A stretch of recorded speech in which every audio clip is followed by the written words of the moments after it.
Hi, I'm Jim O'Shaughnessy, and welcome to Infinite Loops. Sometimes we get caught up in what feel like infinite loops when trying to figure things out. Markets go up and down, research is presented and then refuted, and we find ourselves right back where we started. The goal of this podcast is to learn how we can reset our thinking on issues that hopefully leaves us with a better understanding as to why we think the way we think and how we might be able to change that to avoid going in infinite loops of thought. We hope to offer our listeners a fresh perspective on a variety of issues and look at them through a multifaceted lens, including history, philosophy, art, science, linguistics, and yes, also through quantitative analysis. And through these discussions, help you not only become a better investor, but also become a more nuanced thinker. With each episode, we hope to bring you along with us as we learn together. Thanks for joining us. Now please enjoy this episode of Infinite Loops. Jim O'Shaughnessy is Chairman and Co-Chief Investment Officer of O'Shaughnessy Asset Management, where Jamie Catherwood is an associate. All opinions expressed by Jim, Jamie, and podcast guests are solely their own opinions and do not reflect the opinions of O'Shaughnessy Asset Management. This podcast is for informational purposes only and should not be relied upon as a basis for investment decisions. Clients of O'Shaughnessy Asset Management may maintain positions in the securities discussed in this podcast.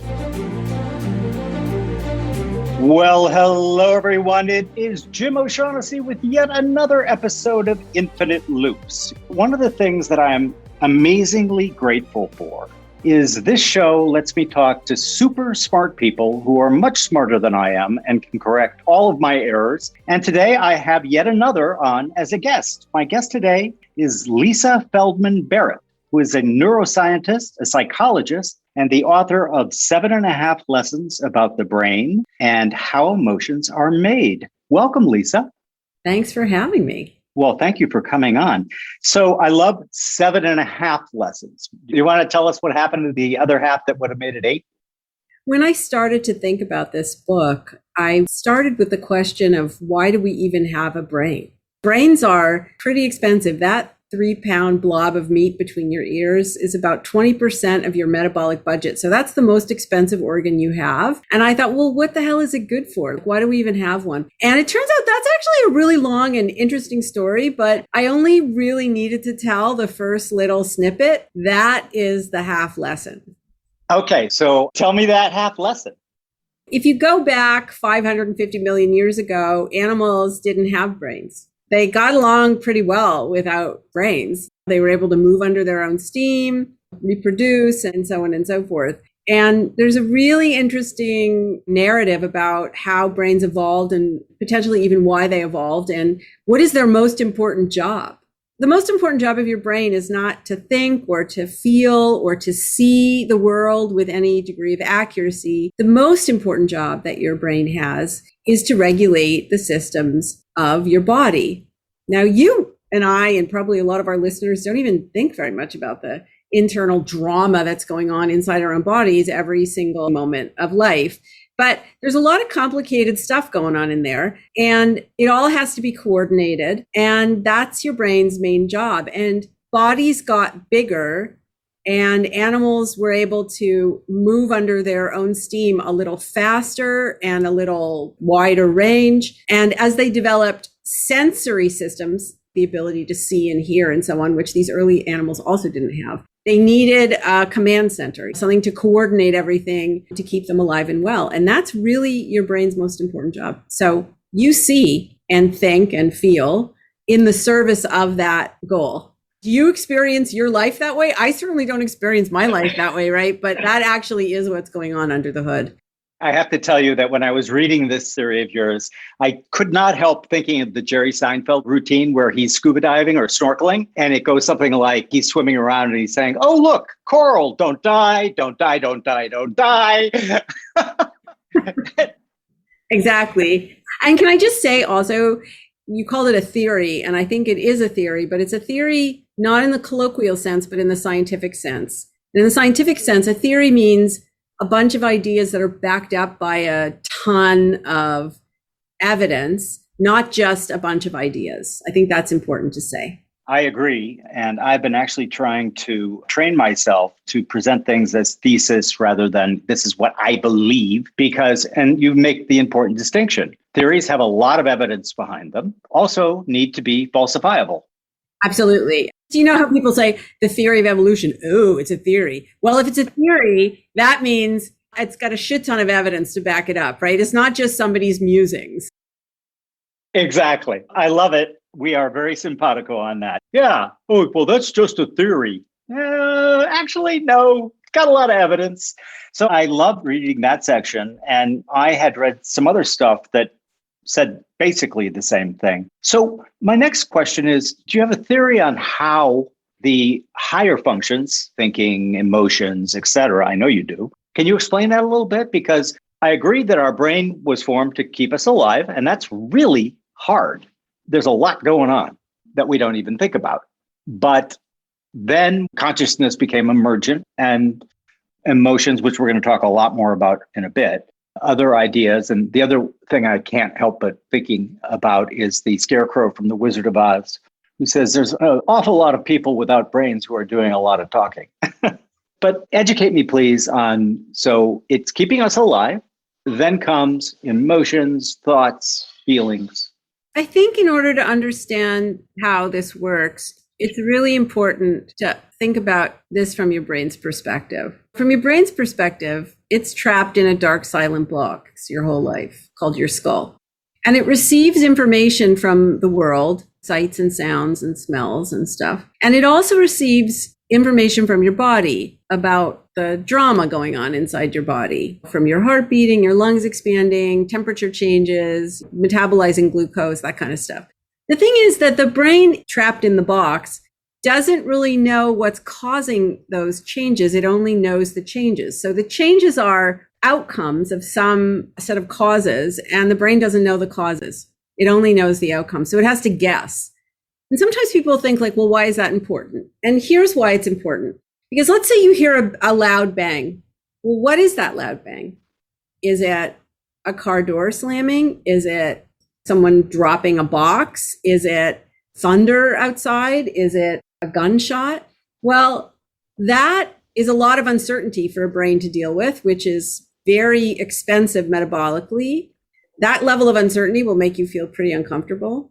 And also, your brain doesn't know what to do to keep you alive and well, because you will do different things if it's a gunshot or a slammed door. And so what your brain is doing, really, what all brains do, is they use past experience that's similar to the present in some way to make a guess about the cause. So if in the past, when it's been gray outside and raining, and you hear a loud bang, chances are that it's likely thunder. But your brain is able to make this guess very, very quickly and really without your awareness. And for animals that live a very long time, like us, very long lived, we need a lot of meat up there, a lot of neurons to be able to use the knowledge that we've gleaned over a lifetime of experience and bring it to bear to make meaning of sense data in the present to guide our actions. And through that process, that's how feelings are constructed. That's how we make sense of sensations as perceptions of the world, as beliefs about each other, as emotions. What you called our higher functions emerge out of just that process getting more and more and more complex, because we have very big brains relative to our body size because we live a really long time. And one of the things that you wrote about, you say that expressing emotions in a granular level allows for higher control of the person. And you suggest that things like increasing your vocabulary, learning new languages are helpful in this. And it has some tangible benefits, according to the piece that you wrote that I read. One is you go to doctors a lot less, and you meditate a lot less, and you have fewer days in the hospital. Please elaborate a little bit about that. Is there a way people who don't naturally express or are able to, well, you say, learn bigger words, new languages. Are there any other ways that people can increase their ability to express emotions at a more granular level? Well, I think to answer your question, we probably need to back up a little bit and explain what granularity is and why it's useful to regulate and live a better life. And here's the way I would explain it. So your brain is always running a budget for your body. That's how it balances what's going on in your body. The technical term is allostasis, but I like to refer to it as with the metaphor of body budgeting. So your brain's running a budget for your body. It's trying to figure out where does glucose need to be shuttled? Where does the oxygen need to be? Where does, it's basically budgeting these things, like not money, but resources to keep you alive and well. And it's constantly sending sense data back to your brain about the consequences of that regulation. And your brain doesn't know what caused those sensations. It's the sense data. It only knows the sense data were there, and it has to guess at the causes. And you don't feel every tug and every squish and every contraction going on in your body at every given moment in time, or at least I hope you don't, because if you did, you would have my deep sympathies. No, instead what you feel is a constant stream of kind of like simple feelings of feeling good, feeling bad, feeling worked up, feeling calm, feeling comfortable, feeling uncomfortable. This is what scientists like me call affect with an A, but it's also what we colloquially call mood. So let's say you're feeling bad, you're feeling unpleasant. What do you do about that? I mean, I don't know. There could be lots of things you could do because you don't actually know what the cause is. If you're feeling really pleasant in the moment, you don't know what the causes are. So you don't know what to make sure to repeat again. And so what your brain is doing when it's making a guess about the causes, it's using past experience. And the more granular that experience is organized, that is, the more precise you can be, the better your guesses are. So some people have learned to make sense of their mood, their affect, as emotions like anger, sadness, fear, disgust. And for some people, irritation, frustration, rage are all synonyms of anger. For some people, though, those are really distinct experiences with very distinct behavior, like action plans that go with them, that you do different things when you're angry versus when you're enraged versus when you're irritated. And the more precise you can be in giving meaning, guessing at the causes of the sense data, the more precisely your brain will tailor its action plan to the situation. And so that's why making sense of the present moment as anger is more precise than I feel like crap, which doesn't tell you anything about what to do. Or you may guess the wrong thing. So anger, sadness, fear, these words actually refer to bodies of knowledge or episodes of knowledge that you have from your past. And the more precisely you can organize them, the better off you'll be in terms of tailoring your actions. It's kind of like if I tell you, well, this is a plant. Well, you don't know what that means. It could be a weed. It could be a flower. It could be food. I mean, you don't know. And even if I tell you it's a flower, that doesn't really tell you, is it pink? Is it red? Is it big? Is it small? It doesn't tell you how much it needs to be watered or if it needs to be watered. It doesn't really tell you a lot. The more precision you can get, the better off you are. And that's really what granularity is about. And ironically, if you become granular, even about negative, unpleasant emotions, you still get benefit. And I'll tell you, the thing that surprised me, Jim, the most is that when I observed these differences in people 30 years ago, it never occurred to me, really ever, that this ability to be granular would in any way translate into physical health, the tendency to get sick. I never thought it would reduce your tendency to get sick. It would speed your recovery if you do. I mean, I was just really floored. And the reason why is because basically you can think of words and concepts as tools for regulating the body. I mean, we don't think of it that way, but that's really what they are. The more tools you have, the better off you'll be. I agree with that concept. And can you learn to take in more of those tools and make them your own from other people, from things that you read, from people that you interact with? Yeah, you absolutely can. And that's a double-edged sword. So one really interesting thing about humans, and this is something that I wrote about in both books, but it's really, I think, sort of distilled into a little gem in 7.5 Lessons, is humans have a suite of abilities that allow us to learn things very quickly and not always by having to experience them ourselves directly. So we can learn from the experiences of other people actually just by watching them. And we can communicate really effectively about it, and we can cooperate in doing so, and we can be creative in the way that we do these things. So that means that you can learn things. In fact, your brain is bathed in information that it's constantly taking in, and your brain kind of wires itself to the world that it encounters.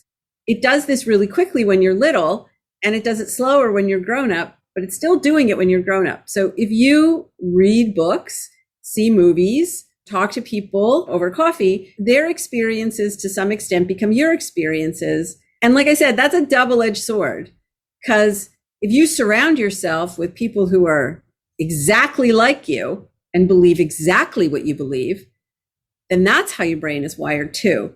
And you become, for many reasons, sort of uncomfortable with differences and complexity, because everything is pretty much the same as you. And you become uncomfortable for reasons we could talk about that have to do with the brain and how it works. But the point is that you're always cultivating the environment that's wiring your brain, always. I agree completely. And that's a great way to put it, because I have always believed that to gain maximum benefit, you need to read material and ideas and essays from a wide variety of people. And for a lot of people, I've seen it as like the shields go up. And I think maybe that's because, like you've just suggested, perhaps they're just surrounding themselves a bit too much with people who are very like them. And I love the idea of reading people that you know going into it that you're going to disagree with them, because it allows you to, the phrase that create a steel man as opposed to a straw man. When you're creating an argument, you should know the other side's argument, and you should make a steel man, not a straw man, because they're not going to give you a straw man argument if they're good. Yeah. And in fact, I don't know if you know this, but I mean, really good scientists, that's what we do for each other. Some of my best friends are people who disagree with me, but that is what we do for each other. The best colleagues that you can have, really, as a scientist, are the ones who love you enough, respect you enough to tell you what they think is wrong with what you're doing. So you don't really have to agree all the time about everything, or even about anything, frankly, in order to be useful and respectful to other people.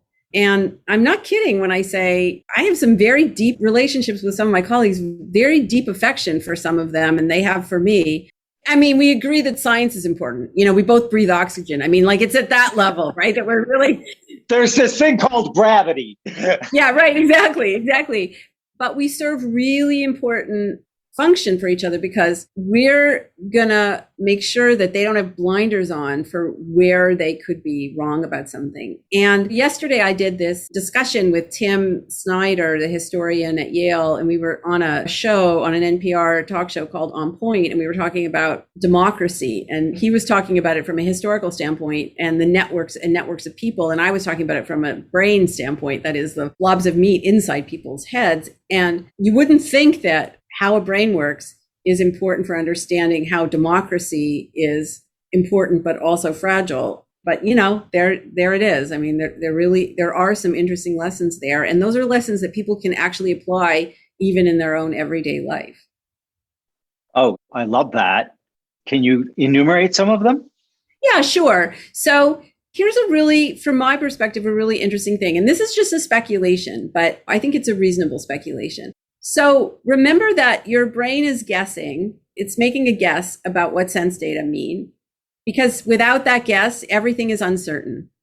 And uncertainty is expensive metabolically for a brain. So the reason why is that the brain has to work harder. If your brain can't make sense of what's going on around you, and if your brain can't anticipate, so that's another piece of this, is that the brain is making sense not by reacting to things, but by guessing in advance. It's predicting. If your brain can't do that, That's going to be metabolically very expensive for you. And when that happens, your brain will increase the production of certain chemicals so that it can attempt to learn whatever it was you couldn't predict, so that you could predict better the next time and that everything will just be smoother the next time. So there's a metabolic basis here to a metabolic decision that has to be made. And I just want to say that I'm not reducing democracy to metabolism. Okay. I'm just saying that there's a piece of the puzzle here that everyone seems to be missing, which is the following. If you're running a deficit in your body budget because you haven't slept well and maybe you're not exercising or eating healthfully, or maybe you're stressed from work, or maybe there's economic stress in your life, or I don't know, maybe there's a pandemic, or maybe there's chaos politically, whatever makes it really hard for you to predict what's going to happen next. That's going to basically be additional tax that you're going to pay metabolically. And it makes it really hard to interact with people who are different from you so that you can learn from them. And so what do? Well, what do you do with your bank account when you're running a deficit? You stop spending. That's what you do. What does it mean for a brain to stop spending, like in a body budget? Well, it means that it stops doing the things, or it turns down the tendency to do the things that are the most expensive. And those are move your body. The most expensive things your brain can do are move your body and learn something new. So people feel fatigued and they feel lethargic. They feel tremendous malaise and they feel like they're languishing, which is really a lot of what people are feeling. And if it goes on for long enough, they'll feel depressed. They'll develop depression, which has a metabolic basis to it. It's a physical illness with a metabolic basis.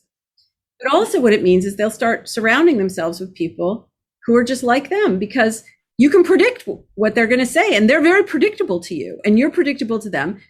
And what this does really is it leads you to prefer simple, single answers for questions that actually are inherently complex.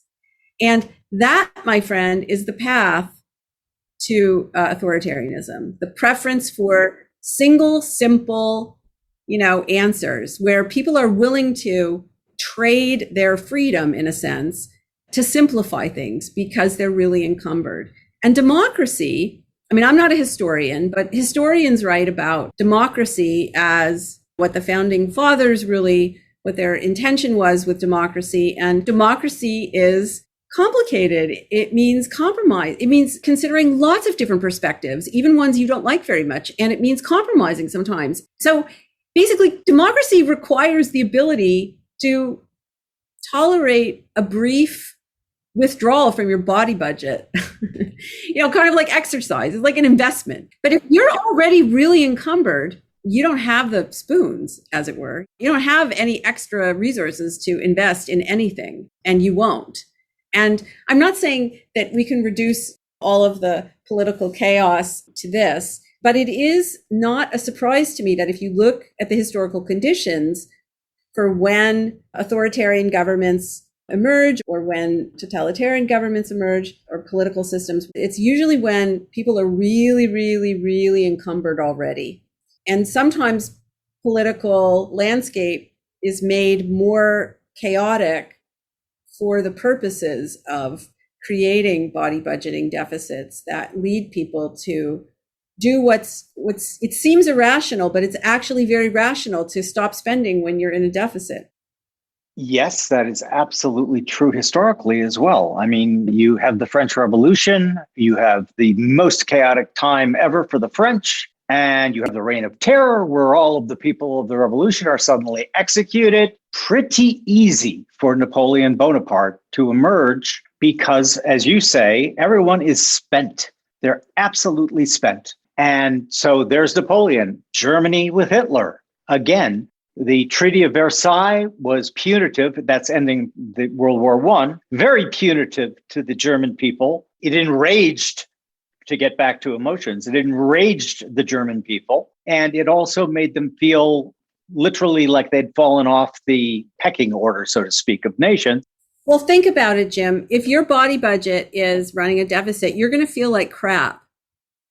And your brain is going to attempt to make sense of that crappy feeling. That's what we do. Our brains make sense of sense data. and the sort of affect that comes from those sense data. And so if you have someone saying, well, it's the immigrants, it's the Jews, it's the, I don't know, fill in, whatever, then you have a simple, single cause, simple solution, and you don't even have to, you have somebody telling you what to do. And so I'm not saying that people are simple-minded in any way, but what I want to try to point out is that sometimes if you think about rationality as the absence of feeling, that's an old idea that's in economics and it's in the law and so on. And it's just biologically impossible. You can never be without feeling because brain is always body budgeting. And you might put feeling in the background for a moment, but it's always really there. But what rationality really is spending when you've got the spoons, like when you've got the resources, and not spending when you don't. And so in a weird kind of way, you can think about some of the problems that we get ourselves into problems sometimes when we reduce our spending, so to speak.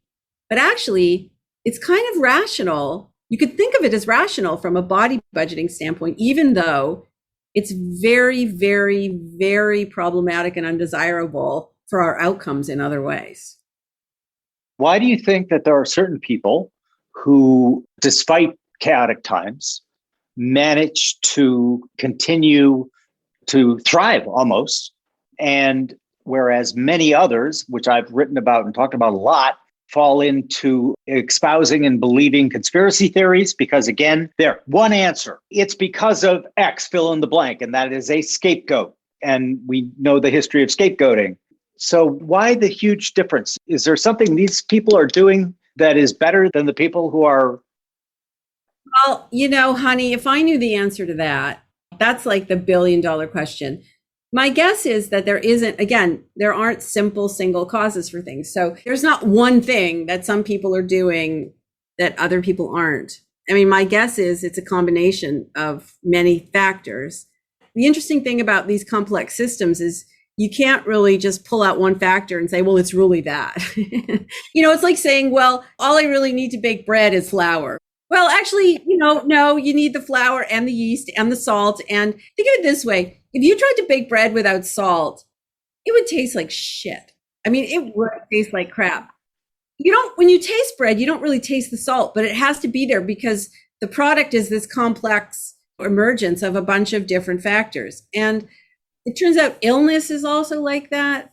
So is a virus the single solitary cause of illness, like let's say COVID? The answer is no. No, it's not the single solitary cause. There are a number of factors. It's a necessary cause. Like you can't develop symptoms if you don't have exposure to the virus. But just being exposed to the virus in and of itself is not sufficient to give you illness. And so the same is probably true with people who gravitate to simple single causes for things like the immigrants or Jews or whatever the story is. The thing is that is important to realize, I think, is that we all have more control over our brains work pretty automatically most of the time, but we all have some control over the paths that our brains take and the stories that our brains tell us automatically. And that means we have more responsibility too. So just because you can explain, even if we could explain the causes, it doesn't necessarily mean that it lets people off the hook from being responsible. Yeah, I agree. And I also agree with your thesis about democracy. It is, in my opinion, the best of the various forms of government, but it's also one of the most difficult. And it also requires, as you said earlier, a great deal of compromise. Normally, even people of bad intentions often will compromise and cut a deal in a democratic situation. Whereas if you emerge into an authoritarian or a totalitarian type government. Now, I should tell you that my priors are, I am extremely anti-authoritarian. And I have studied a lot of history, both economic and political and everything else. And yikes, authoritarian regimes do not lead to good outcomes, ever. They lead to good outcomes for certain people. Precisely. Well put. I guess what I would say is that I'm not nobody would ever accuse me of being Pollyanna-ish, honestly. However, I do think it's helpful, when you're faced with someone who's really disagrees with you or has a really different view from you, I prefer to sort of approach that person when I can, when I have the resources to do it, with curiosity instead of with contempt. And that goes for even for people who I really, really strongly disagree with.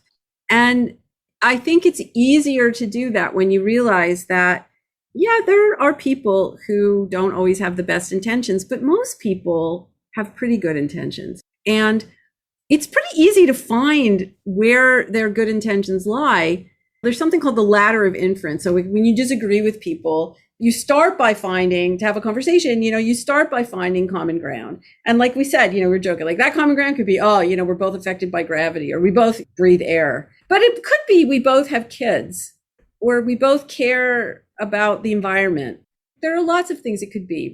And so I try to think about just talking with someone who's like substantively, talking with someone who's different from me as a mental workout in the way that physically getting on a bike or on the treadmill or going for a jog or something is a physical workout. It's an investment of energy that will pay dividends in a better me, and maybe even in the case of talking to someone who's different from me, in a better democracy, because what everyone does matters. And it matters because we're social animals, and we don't just make deposits and withdrawals in our own body budgets. We metaphorically make deposits and withdrawals in other people's too. And so who do you want to be? Like, who do you want to be as a person? Do you want to be somebody who's a metabolic burden to someone else?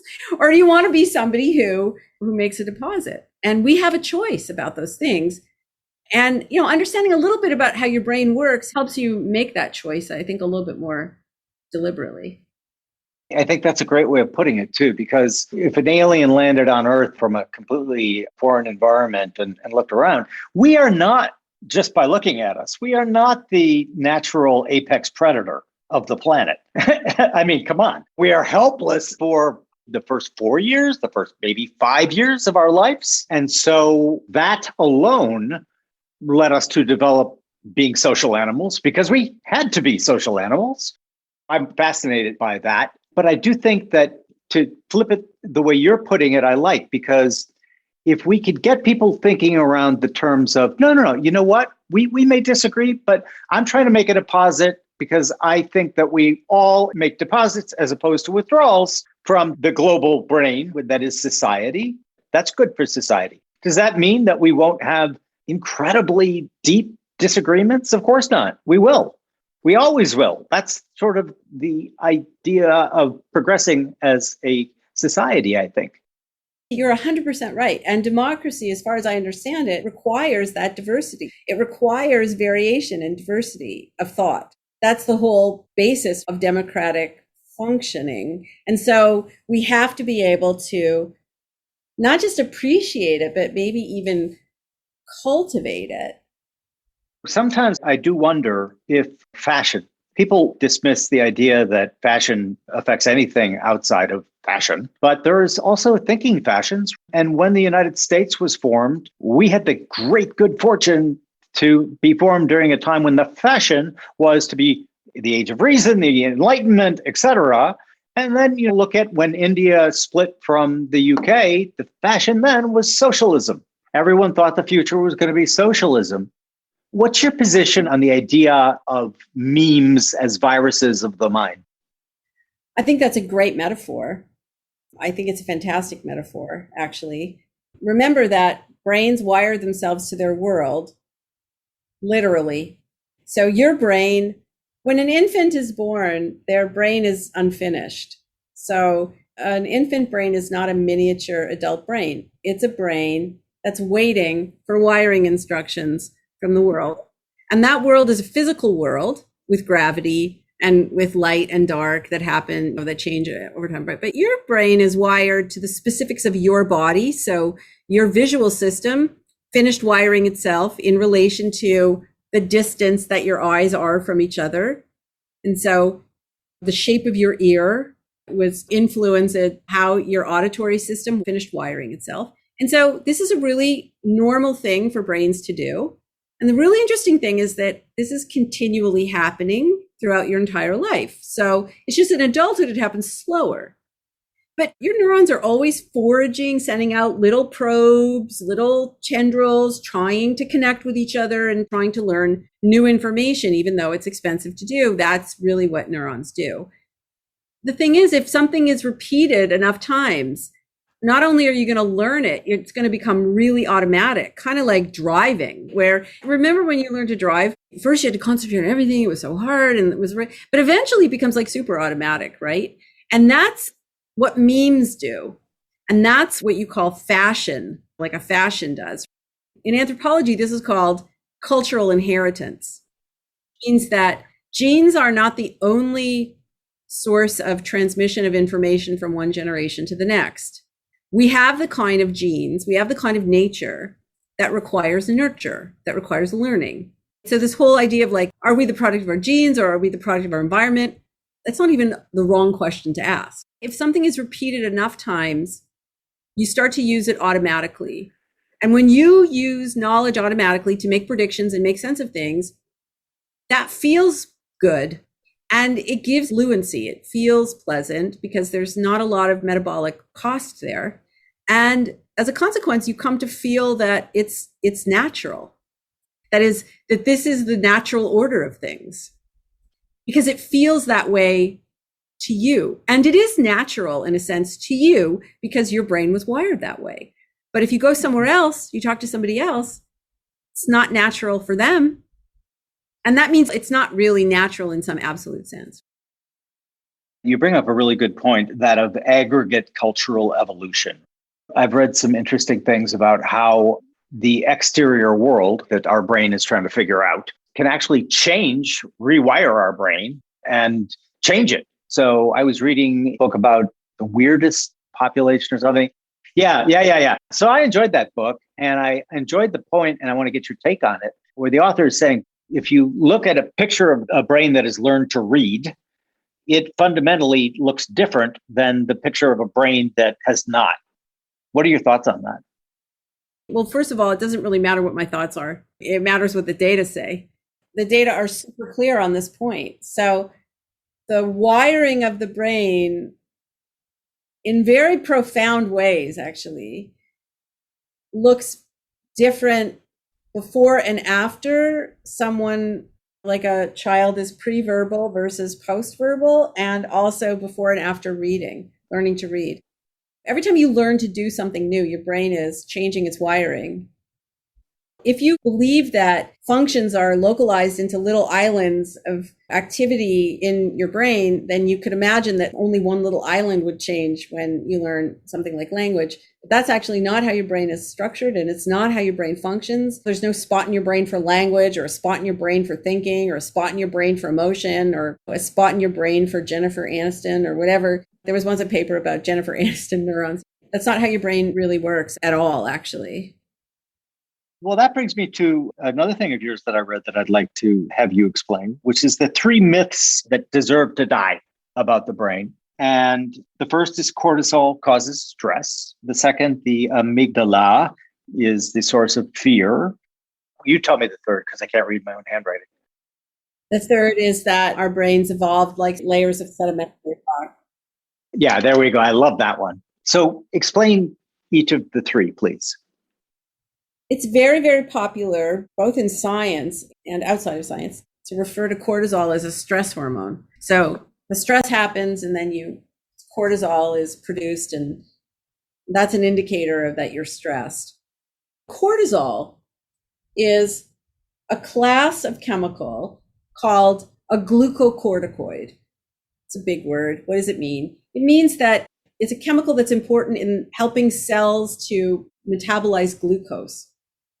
So when your brain predicts that you have to do something that is very metabolically taxing, like drag your ass out of bed in the morning, or read something that is hard, or exercise, or face a boss who's critical of you, or try to figure out how to pay your bills or what have you. Anytime your brain is predicting that there's a big metabolic outlay, it's going to direct the adrenal glands that sit on top of your kidneys to produce cortisol. So cortisol is secreted when you are stressed, meaning there's a big metabolic outlay there that needs to happen, which may or may not be repaid. It's not only in moments where you experience stress. It can happen in the normal routine of your life. Cortisol is fluctuating all the time. You said whether or not you get repaid. No, whether or not you repay. So do you get enough sleep? Or after you exercise, do you drink water? Do you eat protein? Do you eat carbohydrates that are healthful? Are you making deposits into your body budget in addition to making withdrawals? So good stress, with air quotes, good stress, exercise is considered to be good stress. You make a withdrawal and then eventually you replenish what you spent. And the idea is that what you're doing is you're making an investment in a healthier brain and a healthier you, healthier body. Not equating you with your body, but I mean, a healthier you.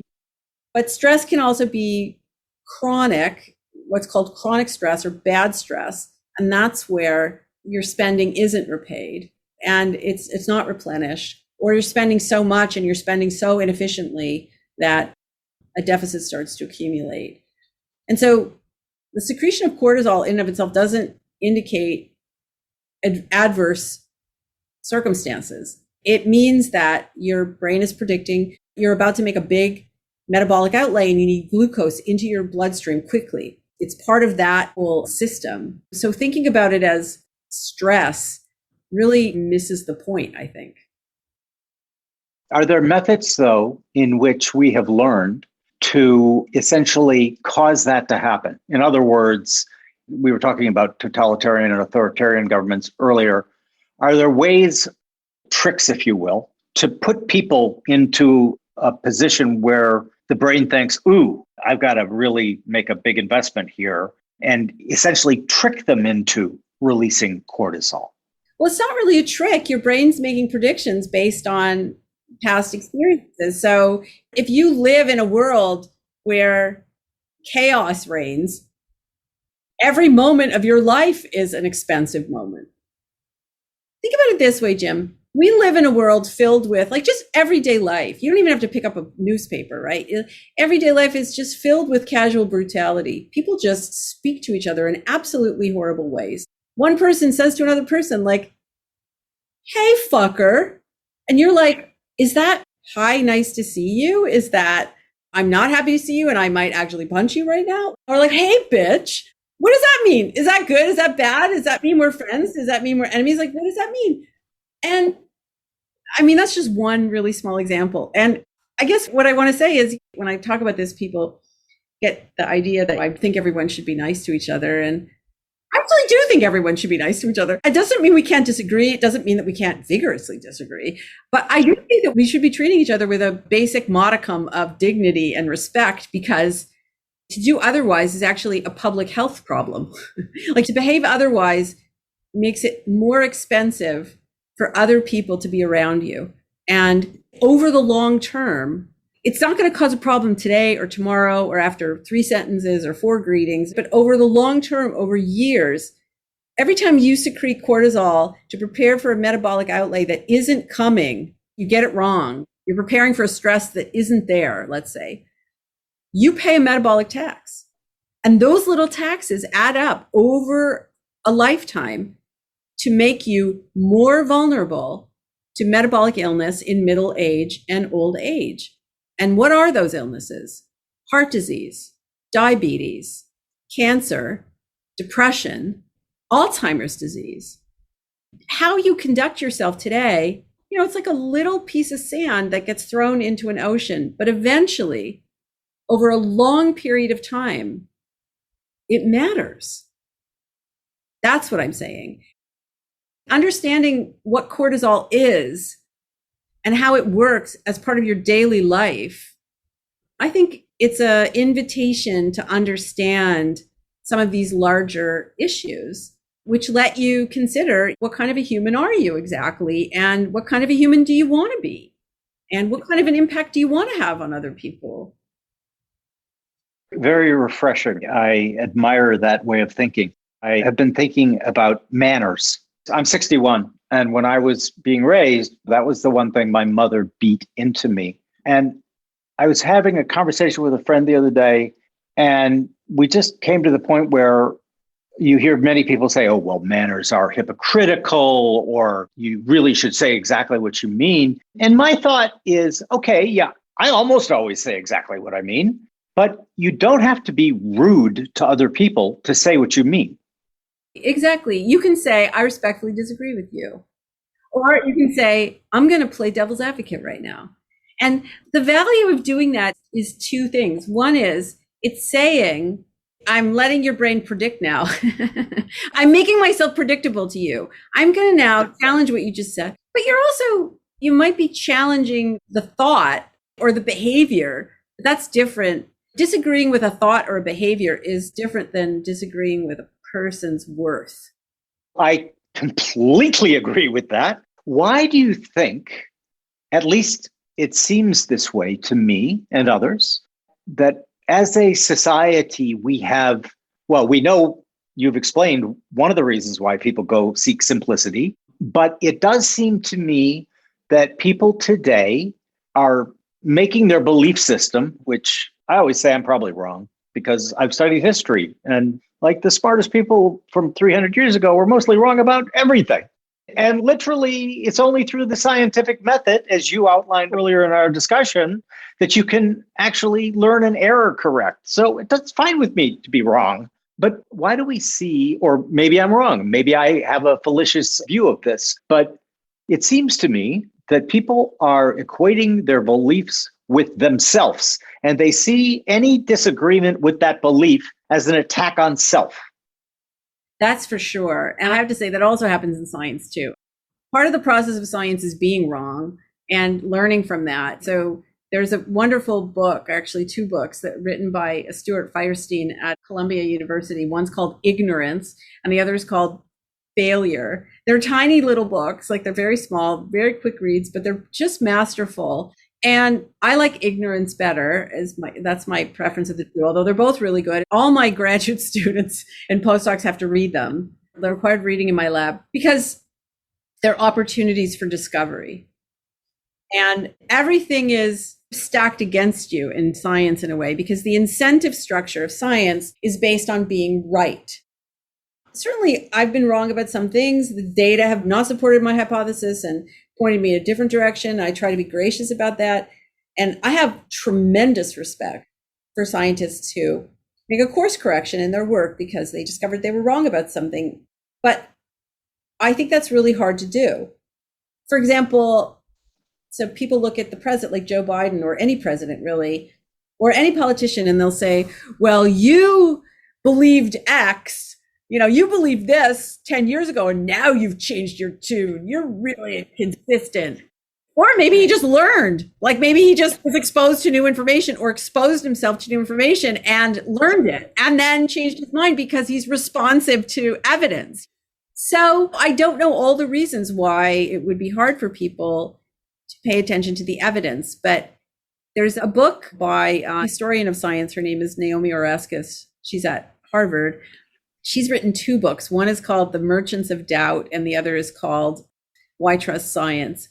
And in both of these, she makes the point that when people deny evidence, and she's making this point about science, but I think it actually holds more generally to your question about why do people, when you disagree with them or you show them evidence that their belief is wrong, it feels like they're being, some fundamental essence of their being is being attacked.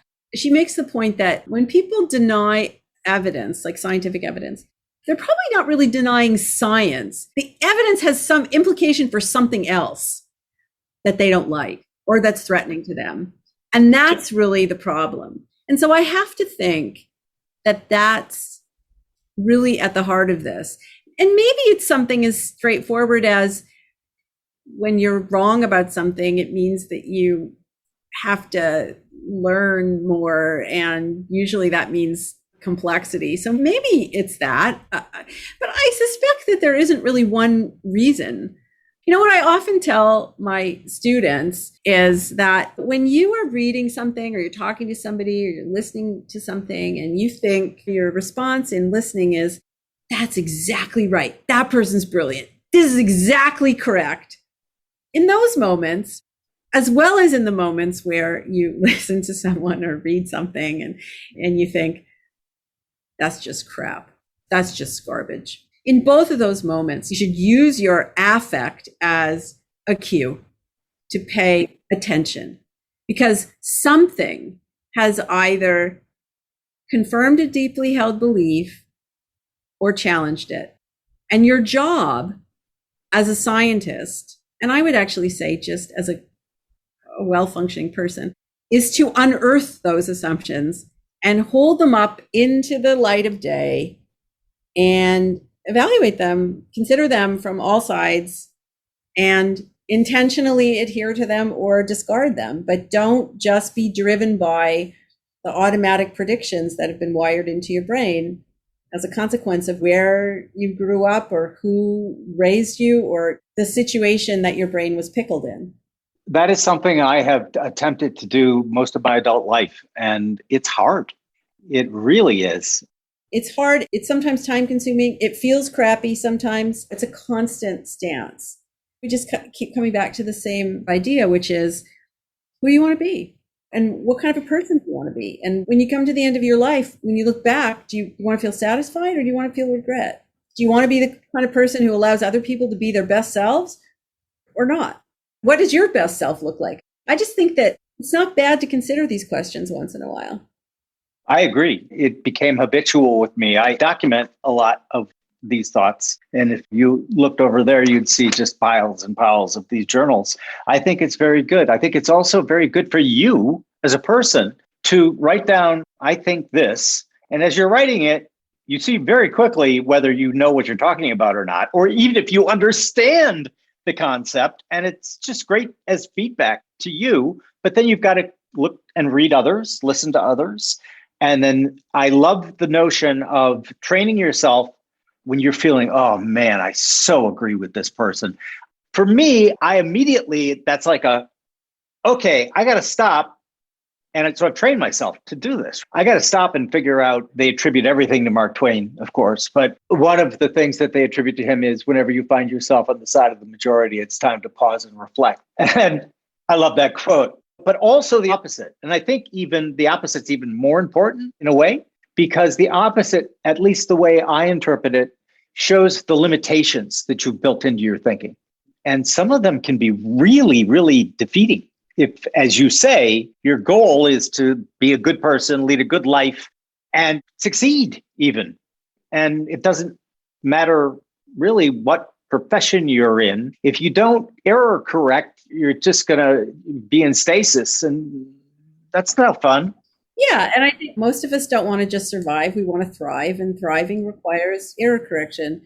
To get to the two other myths that you asked me about, one being, is the amygdala the home of fear in your brain? So the amygdala is a little clump of 13 little clumps of cells deep inside the temporal lobe of your brain. So if you take your finger and you put it over your temple and you just kind of went into sort of the midline of your brain, there's one on either side. You've got these little almond-shaped nuggets of cells. And for various reasons, scientists believe for a very long time that the amygdala contained an ancient circuit for fear. And the amygdala is a little bit like the rock star of the brain, because scientists focused on it for a long time. So journalists wrote about it, and a lot of people know the name. But the thing is that the amygdala, first of all, it doesn't have a single function. It's 13 different little clusters of cells, which we call nuclei in a human brain. But even more importantly, it doesn't have a single psychological function. So there's a lot of evidence, some of which I go over in How Emotions Are Made, and there's been more evidence since then that you can have episodes of fear where the amygdala is not more engaged than it is at other times. And you can have episodes of fear where it is. And there are people without amygdalas who can feel fear and experience fear and perceive fear in other people. And you can show that the amygdala is not really the home of negative emotion. It's not really the home of emotion, actually. If you had to give the amygdala a single job, which it would not be a psychological job per se, one of the things, if you think about what these nuclei are all doing together, they're alerting the rest of the brain, like a sentinel almost, that something isn't predictable, and the rest of the brain needs to try to learn it. To learn whatever is not predicted, error correction, is to learn whatever is not predicted so that when the brain predicts next time, error will be minimized. And if you had to give it a single function, that's probably how you would describe it. So if I took your head and I stuck it in a brain scanner and I showed you a bunch of images you'd never seen before, we'd get like massive changes in amygdala activity because all these things are novel to you. So the myth of the fearful amygdala is linked to this third myth, which is that humans have an inner lizard. You've got a lizard brain. And then layered on top of that lizard brain, you have a limbic system, including the amygdala. And layered on top of that, you have your big cerebral cortex. And it's actually, if you go all the way back to, so what do people think these do? The lizard brain is for instincts, the limbic system is for emotions, and the cerebral cortex is for rationality. That's the story. And this is a story that's embedded in industry. So there's everything is embedded in economics and the law. I mean, it's really everywhere. And even people who say they don't adhere to it, but they'll talk about prefrontal cortex regulating the amygdala. That's a triune brain story.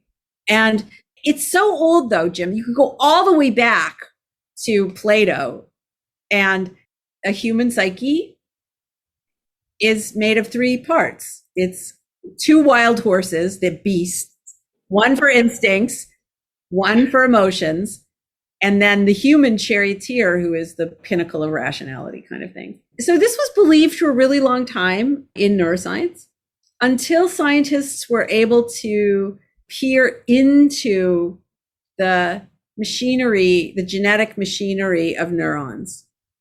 And at that point, it became very, very clear that the only animal that has a lizard brain is a lizard.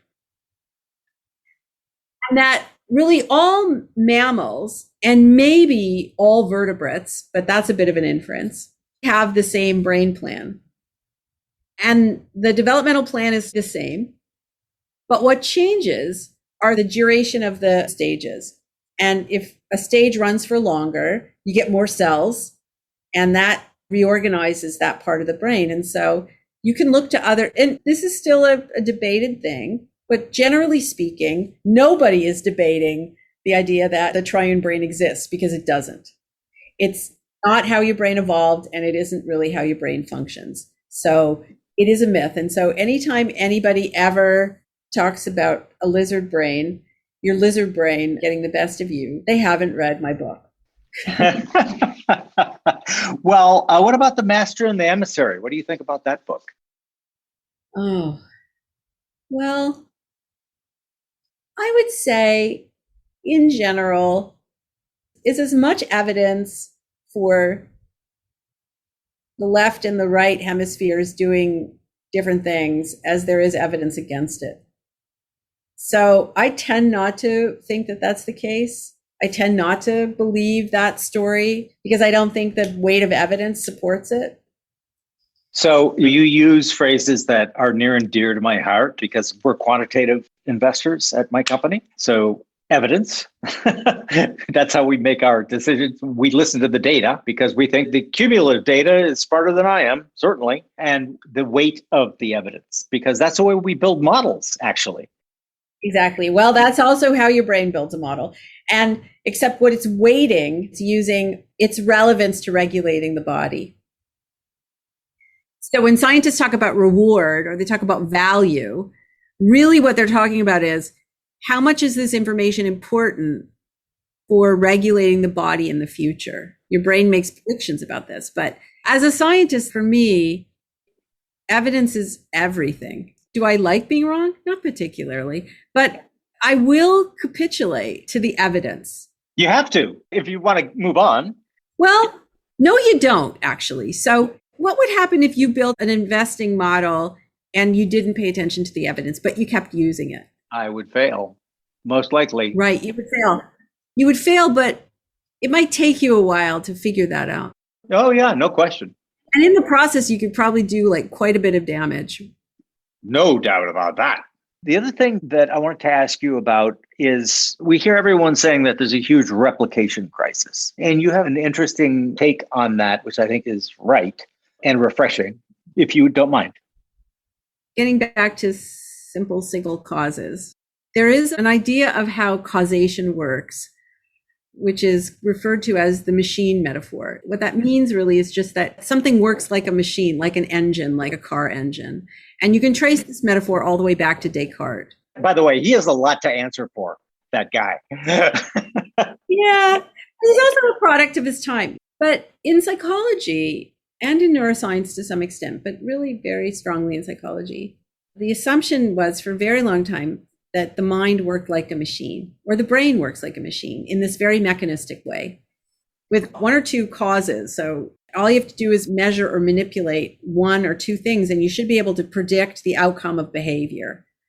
And that's how psychology is largely works as a field. And what's happened is many of this, not many, I shouldn't say that. Actually, in psychology, there's as much of a replication problem as there is in biology or in chemistry, or, psychologists don't have a special problem on their hands. We have the same problem as every other scientific field. And that is when something is true with a capital T or is a fact with a capital F, it should hold under any circumstances universally, regardless. That's the machine metaphor. If you take the engine out of a car, the part itself still functions like an engine. And its ability to function like an engine isn't dependent on what it's connected to or what's influencing it or what it's influencing. That's one view of causation. Another view of causation is the bread metaphor. The idea that how flour works, how salt works, how yeast works, how water works depends on the presence of the other ingredients. And they're all interacting with each other. And you can't just remove one ingredient and understand what its function is in that ensemble. So when scientists came along and started to talk about the crisis in psychology of a replication crisis, meaning studies weren't replicating, we weren't seeing the same outcomes, the assumption was that you should be able to take any experiment from any lab, conducted at any time of day, with any group of subjects, and plop it into some other lab at any time of day, and you see the same effect. And that's the machine metaphor. And that's wrong. Human brains and the minds that they create are complex systems. And complex systems mean that you have a lot of small interacting factors which work together, out of which a behavior emerges. And if you're not controlling or measuring all of those factors, then it will look as if your studies don't replicate, when in fact, the problem is that you haven't identified all of the causal factors that are relevant. So, Jim, if I take you or even myself and I test your IQ in the morning, or I test your memory in the morning, and then I test your memory in the afternoon, there's going to be about a standard deviation difference in your performance. Why is that? Is it because the test is bad? No, it's because if I test you at certain times of day, you have more metabolic capacity, more gas in the tank, more spoons in the drawer. If I test you on a day where you got 8 hours sleep versus a day where the night before you got 4 hours sleep, it's going to affect your performance. In fact, there are some studies which estimate that you lose like a full 10 points, like a full standard deviation on an IQ test if you're tested after a sleepless night. So the point is that there are many, many, many factors that go into a brain is constantly communicating with the body in conversation with other brains and bodies around you in the world. And that's a complex system and it can't be modeled.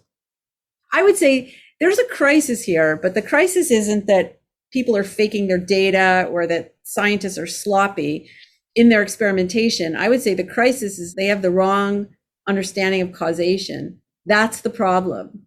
And I just want to point out, though, that the people who are making this mistake are the very ones, in addition to the group of people in psychology who are criticizing everybody else for being sloppy. And it's important to clear up the slop. Nobody would ever accuse me of encouraging sloppy statistics or methods or whatever. I'm known as a pretty hard-ass scientist. I have very high standards, and I'm not bragging about that, but some people have criticized me for having standards too high. But I think the very people who are at the forefront of criticizing the field need to look at their own assumptions about causation, because they might want to reconsider what they think the major cause is of this problem, if there is a problem. And that doesn't just go for psychologists, it goes for chemists and biologists and so on. But I will say that I think chemists and biologists and physicists and so on have had to grapple with this issue of the nature of causation, what causes your behavior, or what causes the behavior of something. They've had to deal with this issue of reductionist machine metaphors or complexity of causation. And psychologists, it's psychologists' turn now. And I think one of the reasons for that, getting back to the social systems in which we live, the metaphors that get used for the brain reflect the current thinking of society. So you mentioned Plato. You had a charioteer and two horses because, yeah, that makes sense to Plato where he is in time and space. And then we had the machine because of Newton, and we had a mechanical universe. And then the quantum guys came along and it was like, yeah, you fuckers are wrong. Exactly. And one of the quantum guys, so I don't know if you've read Helgoland by Carlo Rovelli, but it's like the best book. And what do the quantum guys have to say? Everything is relational. Everything is relational. The meaning of everything is relational. And that fits perfectly with this idea of complexity. Indeed. And just as the last thought here, in what I do as well, markets are complex adaptive systems with feedback. And in complex adaptive systems, trying to change them from the top, you're asking for trouble because everything is related. And economics, if you study economics, it's always all other things being equal. All other things are never equal. All things are not equal. Exactly. Well, Lisa, this has been tremendously fun for me. Thank you for taking the time. My pleasure. We always end with this question, and I'm really interested in what your response is going to be, because we're going to violate what you know to be true. Because we're going to say that we're waving a magic wand and making you the emperors of the world for a day. You can't kill anyone and you can't round them up and put them in a camp, but you can incept them, right? You can put two ideas in their mind. They wake up the next day and they think these ideas are their own. Which two would you incept in the population of our lovely little planet? Heal the earth. Eradicate childhood poverty. Oh, beautiful. I love it. I think one of the things I talk about in 7.5 Lessons, as you know, is that little brains are not miniature adult brains. They are brains that wire themselves to their world. And childhood poverty is a travesty. And it's not just a moral travesty. It is a moral travesty. But some people would disagree with me. And so my response to this is, okay, let's just set aside the morality. It's stupid. It's a waste of human capital. Think about the next generation of innovators. Think about the next generation of workers. Think about the next generation of leaders. Who are those people? No, I completely agree. The evidence is overwhelming that childhood poverty leads to very, very bad things for them as adults. Sometimes when I say this, I get accused of being what do they call it? Like a social something warrior. You're a social justice warrior. Social justice warrior. You don't seem like a social justice warrior to me. Be that as it may, or whatever my predilections are, I would say, no, I'm just actually talking like if I were a business person, this is what I would be thinking, actually. Playing the long game, you know? Yeah, absolutely. I know. And I am totally simpatico with you on that. Anyone who thinks this way and understands the evidence, and if you want your business to go on, You want the next crop of people working for you to be very bright. So, Jim, what are your two? Oh, that's interesting.